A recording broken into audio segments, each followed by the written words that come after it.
Hello everyone, આજે આપણે ધોરણ 11 અંગ્રેજી વિષયની વાર્ષિક પરીક્ષાની પેપર સ્ટાઇલ કેવી હશે એના વિશે માહિતી મેળવીશું. દોસ્તો, આ પરીક્ષા કુલ 80 માર્ક્સની હશે અને આ પેપર સ્ટાઇલ આર્ટ્સ, કોમર્સ અને સાયન્સ આ બધી જ સ્ટ્રીમ માટે એક સરખી જ હશે.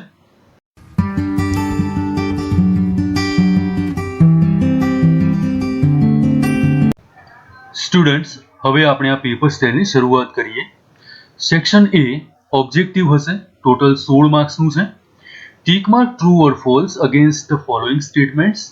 શરૂઆતમાં જ ટ્રુ ફોલ્સ આવશે, જે ટોટલ 3 માર્ક્સનું હશે. Find and write the nearest meaning. Similar words તમારે શોધવાના છે, લખવાના છે. આ રીતે કોઈ વર્ડ આપેલો હશે, એની સામે 4 ઓપ્શન્સ હશે. જે પ્રોપર ઓપ્શન હોય એ તમારે સિલેક્ટ કરવાનું છે. આ પણ ટોટલ 3 માર્ક્સનું રહેશે. Select the most appropriate language function given in the bracket and write against the sentence. દોસ્તો, આ રીતે બ્રેકેટમાં અલગ અલગ ફંક્શન્સના નામ આપેલા હશે અને નીચે જે પણ સેન્ટેન્સીસ હોય એ સેન્ટેન્સમાં કયા ફંક્શનનો ઉપયોગ થયો છે તે આપણે જણાવવાનું છે. અને આ ક્વેશ્ચન પણ ટોટલ 3 માર્ક્સ માટે પૂછાશે. Select the most appropriate response. Total 4 marks માટે પૂછાશે.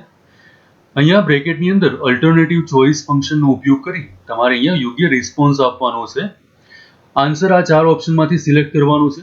એ જ રીતે અહીંયા એક્સપ્રેસિંગ રિઝલ્ટ ફંક્શનની મદદથી તમારે રિસ્પોન્સ આપવાનો છે. અહીંયા giving advice, expressing condition in past, functional grammar આવડતું હશે તો આ બધા જ આન્સર તમે ખૂબ જ સરળતાથી લખી શકશો, કારણ કે આ બધા જ ક્વેશ્ચન MCQ ટાઈપ છે. Select the most appropriate question to get underlined word or phrase as answer.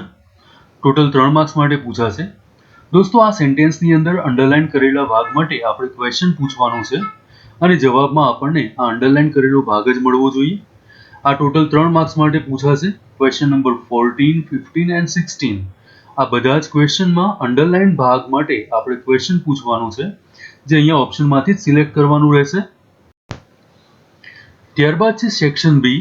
આ સેક્શન બી રીડિંગ કોમ્પ્રિહેન્શન ઉપર આધારિત છે, જે ટોટલ 14 માર્ક્સ માટે પૂછાશે. શરૂઆતનો ક્વેશ્ચન આ રીતે છે: read the extract and answer the questions. Total 8 marks માટે પૂછાશે. દોસ્તો, અહીંયા જેટલા પણ પ્રશ્નો પૂછાશે એ બધા જ પ્રશ્નો આપણી ટેક્સ્ટ બુકમાંથી જ હશે. પેરેગ્રાફ આપેલો હશે, પેરેગ્રાફ ઉપરથી જે પણ ક્વેશ્ચન પૂછેલા હોય એના આન્સર પેરેગ્રાફમાંથી શોધવાના છે. આ રીતે અલગ અલગ લેસનમાંથી ક્વેશ્ચન્સ હશે, પેરેગ્રાફ હશે અને એના આન્સર આપણે સિલેક્ટ કરવાના છે, શોધીને જ લખવાના છે. Fill in the blanks with the appropriate words given in the brackets. Total 3 marks માટે પૂછાશે. આ રીતે બ્રેકેટમાં વર્ડ્સ આપેલા જ હશે. આ વર્ડ્સની મદદથી અહીંયા જે બ્લેન્ક્સ છે એ બ્લેન્ક્સ આપણે કમ્પ્લીટ કરવાની છે. Question number 28. Write a short note focusing on the questions. આ વખતે તમારે શોર્ટ નોટ પણ પૂછાશે. અહીંયા જે શોર્ટ નોટ આપી છે એ ચિપકો મુવમેન્ટ છે. અહીંયા ક્વેશ્ચન્સ આપેલા છે. આ ક્વેશ્ચન્સના આધારે તમારે આ શોર્ટ નોટ કમ્પ્લીટ કરવાની છે. એકના અથવામાં એક શોર્ટ નોટ હશે. આપણે કોઈ એક જ શોર્ટ નોટ લખવાની છે. અહીંયા એક અથવામાં બીજી શોર્ટ નોટ છે, ઓટોફિપ ટેકનોલોજી. એના માટે પણ અહીંયા ઘણા બધા ક્વેશ્ચન્સ આપેલા છે. આ ક્વેશ્ચન્સની મદદથી તમારે શોર્ટ નોટ કમ્પ્લીટ કરવાની છે. ટોટલ 3 માર્ક્સ માટે આ શોર્ટ નોટ પૂછાશે. સેક્શન સી રીડિંગ કોમ્પ્રિહેન્શન પર આધારિત છે, જે ટોટલ 15 માર્ક્સ માટે પૂછાશે. શરૂઆતનો પ્રશ્ન આવો છે: read the following passages and answer the questions given below it. Total 4 marks માટે પૂછાશે. આપણી સપ્લિમેન્ટરી રીડિંગ બુક છે ફ્લેમિંગો. એમાંથી કોઈ 2 લેસનના અલગ અલગ પેરેગ્રાફ્સ હશે. પેરેગ્રાફ પછી આ રીતે ક્વેશ્ચન્સ આપેલા હશે. આ ક્વેશ્ચન્સના આન્સર તમારે પેરેગ્રાફમાંથી શોધીને લખવાના છે. આ એક પેરેગ્રાફ કોઈ એક લેસનનો છે, એની જેમ જ બીજો એક પેરેગ્રાફ આ બીજા કોઈ લેસનમાંથી લીધેલો છે. એમ ટોટલ 4 માર્ક્સ માટેના પ્રશ્નો પૂછાશે. Question number 33. Summary writing. Total 4 marks માટે પૂછાશે. અહીંયા પણ જે પેરેગ્રાફ હશે એ પેરેગ્રાફ ફ્લેમિંગોમાંથી જ લીધેલો હશે. અહીંયા તમારે આ પેરેગ્રાફ વાંચવાનો છે, એનું યોગ્ય શીર્ષક આપવાનું છે અને આનું સમરી રાઇટિંગ એટલે કે સંક્ષિપ્ત લેખન કરવાનું છે. 1/3 ઓફ ધી પેરેગ્રાફ લખવાનું રહેશે અને આ રીતે લખવાથી તમે 4 માર્ક્સ મેળવી શકશો. Read the news clipping and answer the questions. Total 4 marks માટે પૂછાશે. અહીંયા કોઈ પણ ન્યૂઝ આપેલા હશે જે આપણી ટેક્સ્ટ બુક બહારનું હશે અને તમારે વાંચવાનું છે. આ પેરેગ્રાફ પછી આ રીતે ક્વેશ્ચન્સ આપેલા હશે. આ ક્વેશ્ચન્સના આન્સર પેરેગ્રાફમાંથી શોધીને લખવાના છે. આ ક્વેશ્ચન ટોટલ 4 માર્ક્સનો છે. Read the stanza and answer the questions total 3 marks માટે પૂછાશે. આપણી જે મેઇન ટેક્સ્ટ બુક છે એમાંથી જ પોએમમાંથી કોઈ આવી રીતે એક સ્ટાન્જા હશે. એના ઉપરથી નીચે આપેલા ક્વેશ્ચન્સના આન્સર શોધીને લખવાના છે. સેક્શન ડી ફંક્શન્સ ઉપર આધારિત છે. ટોટલ 15 માર્ક્સ માટે પૂછાશે. શરૂઆત છે ટ્રાન્સફોર્મેશન, ટોટલ 4 માર્ક્સનું છે. દોસ્તો આ ટ્રાન્સફોર્મેશનમાં શું પૂછાઈ શકે? તો ચેન્જ ધ ટેન્સ પૂછી શકાય, એક્ટિવ પેસિવ પૂછી શકાય, ચેન્જ ધ જેન્ડર એટલે કે જાતિ બદલું એ પ્રકારનું પેરેગ્રાફ પૂછી શકાય. અહીંયા 2 પેરેગ્રાફ આપેલા છે. એની અંદર અહીંયા આપણે જોઈ શકીએ છીએ કે ચેન્જ ધ ટેન્સ છે. અહીંયા જોઈન્ડ આપેલું છે, એનું અહીંયા શું કર્યું? વિલ જોઈન, એટલે આ પેરેગ્રાફને ભવિષ્યકાળમાં લખવાનું છે એ ખ્યાલ આવે એવું છે. અને ત્યારબાદ બીજો એક પેરેગ્રાફ છે ક્વેશ્ચન નંબર 42. એની અંદર જોતાની સાથે જ ખ્યાલ આવે છે કે આ પેરેગ્રાફનું એક્ટિવમાંથી પેસિવ કરવાનું છે.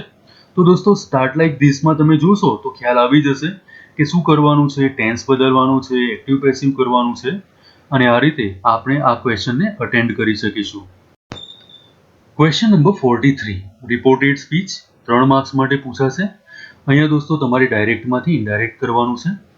ત્યારબાદ છે complete the sentence using functions given in the brackets. MCQ type છે, ટોટલ 3 માર્ક્સ માટે પૂછાશે. બ્રેકેટમાં જે ફંક્શનનું નામ આપેલું હોય એ ફંક્શનનું સેન્ટેન્સ અહીંયાથી શોધવાનું છે અને યોગ્ય રિસ્પોન્સ આપવાનો છે. ટોટલ 3 માર્ક્સનું પૂછાય એટલે આ રીતના 3 ક્વેશ્ચન હશે. 44, 45 અને 46 આ પ્રકારના ક્વેશ્ચન્સ હશે. અહીંયા શોઈંગ કોન્ટ્રાસ્ટ ફંક્શનનો ઉપયોગ કરવાનો છે અને અહીંયા શોઈંગ પર્પઝનો ઉપયોગ કરી આમાંથી કોઈ એક સેન્ટેન્સ સિલેક્ટ કરવાનું છે અને આ રીતે આના જવાબ લખવાના છે. ક્વેશ્ચન નંબર 47 કન્જક્શન્સ ઉપર આધારિત છે. દોસ્તો અહીંયા આ રીતે અલગ અલગ સેન્ટેન્સીસ આપેલા હશે. આવા સેન્ટેન્સીસને તમારે યોગ્ય કન્જક્શન્સની મદદથી જોડવાના રહેશે. ત્યારબાદ છે એડિટિંગ, બ્લેન્ક વિથ 3 ઓપ્શન્સ. અહીંયા 3 ઓપ્શન્સ આપેલા હશે અને આ ઓપ્શન્સની મદદથી અહીંયા જે બ્લેન્ક્સ છે એ બ્લેન્ક્સ કમ્પ્લીટ કરવાની રહેશે. સેક્શન ઈ રાઇટિંગ સેક્શન છે જે ટોટલ 20 માર્ક્સ માટે પૂછાશે. Question number 51 information transfer in about 80 words. દોસ્તો અહીંયા જે પણ ઇન્ફોર્મેશન આપી છે એ ઇન્ફોર્મેશનને આધારિત તમારે 80 વર્ડ્સનો એક પેરેગ્રાફ લખવાનો છે.